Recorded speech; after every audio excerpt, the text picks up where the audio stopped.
मित्र कसे ओळखायचे? चला जाणून घेऊया या गोष्टीमधून। एक मुलगा होता ज्याचे खूप सारे मित्र होते। त्याच्या वडिलांना नेहमी टेन्शन असायचं, याचे तर खूप सारे मित्र आहेत, पण असा यातला एकही मित्र मला वाटत नाही जो खरा असेल। आणि तो मुलगा मात्र सतत त्याच्या वडिलांजवळ त्याच्या मित्रांचे गुणगान गात असायचा। माझा तो मित्र असा आहे, तसा आहे, त्याच्याकडे गाडी आहे, बंगला आहे, असं आहे, तसं आहे। आणि तो त्याच्या वडिलांनाही असं म्हणायचा की बाबा तुमचा तर कोणीच मित्र नाहीये। त्याचे वडील त्याला सांगायचे ते नाही का माझे ते बेस्ट फ्रेंड आहेत। तो मुलगा म्हणायचा एकच? तुमचे फक्त एक आणि दोनच मित्र आहेत, माझे किती जास्त मित्र आहेत। तुम्ही आयुष्यात इतके कमी मित्र बनवले। त्या वडिलांना वाटायचं की आता मी याला कसं समजावू की मित्र हे खरे असले पाहिजेत। त्यांच्या मनात भरपूर वेळेस यायचं की काहीतरी करावं आणि एकदा त्यांना एक आयडिया आली।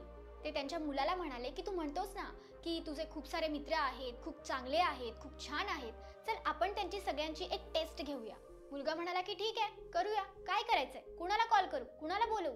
वडील म्हणाले की नाही नाही नाही, अजून नाही, थोडं थांब, मी सांगेल तेव्हा सुरुवात करूया।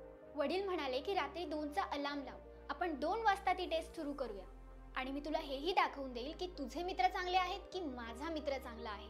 मुलगा म्हणाला की ठीक आहे बघूया। रात्रीचे 2 वाजले। मुलगा वडिलांजवळ आला। वडील म्हणाले तयार आहेस? मुलगा म्हणाला हो। वडिलांनी गाडी काढली आणि त्या मुलाला म्हणाले की आता तुझ्या सगळ्यात चांगल्या मित्राला फोन कर। मुलाने लगेचच कॉल केला, पण त्याचा मित्र कॉलच रिसीव्ह करत नव्हता। वडील म्हणाले की ठीक आहे काही हरकत नाही, पुन्हा कॉल कर। त्याने पुन्हा कॉल केला, पण त्याच्या मित्राने कॉलच नाही उचलला। वडील म्हणाले की ठीक आहे दुसऱ्या मित्राला कॉल कर। त्याने दुसऱ्या मित्राला कॉल केला, तोही कॉल उचलत नव्हता।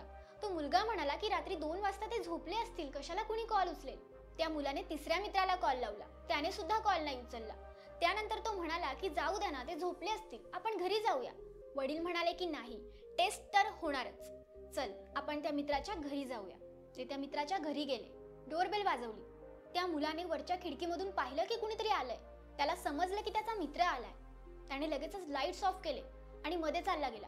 हे सगळं अगदी फास्ट झालं आणि हे त्या मुलाने आणि त्याच्या वडिलांनी नोटीस केलं। तो जागीच होता, पण कॉल रिसीव्ह करत नव्हता। हे तिथून निघाले।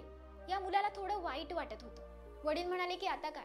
मुलगा म्हणाला हा मग काय झालं, याने नाही केला, माझे अजून बरेच मित्र आहेत, चला आपण दुसऱ्या मित्राच्या घरी जाऊया। डोरबेल वाजवली। या मित्राच्या आईने दरवाजा उघडला। ती म्हणाली की काय झालं? हा म्हणाला की मला माझ्या मित्राकडे काम आहे।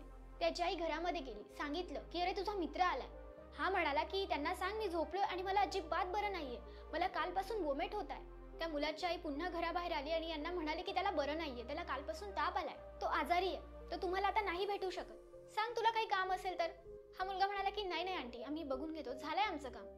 निघताना त्याचे वडील त्याला म्हणाले अजून आहे का तुझा कोणता एखादा मित्र? मुलगा म्हणाला की जाऊ दे ना बाबा, मला या सगळ्यामध्ये आता काहीच इंटरेस्ट वाटत नाहीये, खूप झाली टेस्ट वगैरे, आपण आता घरी जाऊया। वडील म्हणाले की थांब, अजून माझ्या मित्राची टेस्ट घ्यायची बाकी आहे ना? तूच म्हणतोस ना बाळा की तुमचा तर एकच मित्र आहे, एका मित्राने काय होतं, चल मी तुला दाखवतो।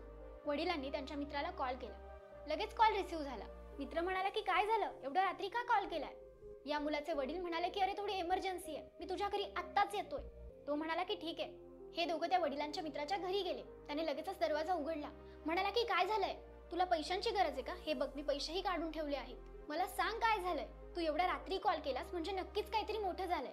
ते वडील म्हणाले की अरे घाबरू नकोस भावा, काहीच नाही झालंय, मी तर फक्त माझ्या मुलाला खरी मैत्री काय असते हे शिकवत होतो आणि मी त्याला फ्रेंडशिपची टेस्ट करून दाखवत होतो। त्याचे खूप सारे मित्र आहेत, दिवसभर मित्र मित्र करत असतो, माझे खूप मित्र आहेत, माझा हा मित्र, माझा तो मित्र, पण मी त्याला दाखवून देत होतो की खरे मित्र कसे असतात। जास्त मित्रांचं असणं गरजेचं नसतं, खरा मित्र असणं महत्वाचं असतं। आणि ते वडील त्या मुलाला म्हणाले की बघितलंस, खूप वर्षापासून माझा हा एकच मित्र आहे, पण तो खरा आहे, तो माझ्या सुख दुःखात नेहमी माझ्या सोबत असतो। मला तुला फक्त हेच सांगायचं होतं की मित्रांची परख करणं शिक, माणसांना ओळखणं शिक। मित्रांनो, ही छोटीशी गोष्ट आपल्याला खूप महत्त्वाचा मेसेज देते। आपल्यामधल्या बऱ्याचशा लोकांचा फोकस हा असतो की जास्तीत जास्त मित्र बनवायचे, आणि सध्या तर तेच चाललंय। आणि या सगळ्यात आपण विसरून जातो की क्वांटिटी नाही, क्वालिटी महत्त्वाची असते। म्हणून 100 मित्र असण्यापेक्षा एक मित्र असा असावा जो आपल्या कठीण काळात आपल्या सोबत असेल, आपली साथ देईल, आपल्याला समजून घेईल। हा व्हिडिओ शेअर करा तुमच्या त्या खास मित्राला ज्याची आठवण तुम्हाला हा व्हिडिओ बघून आली असेल।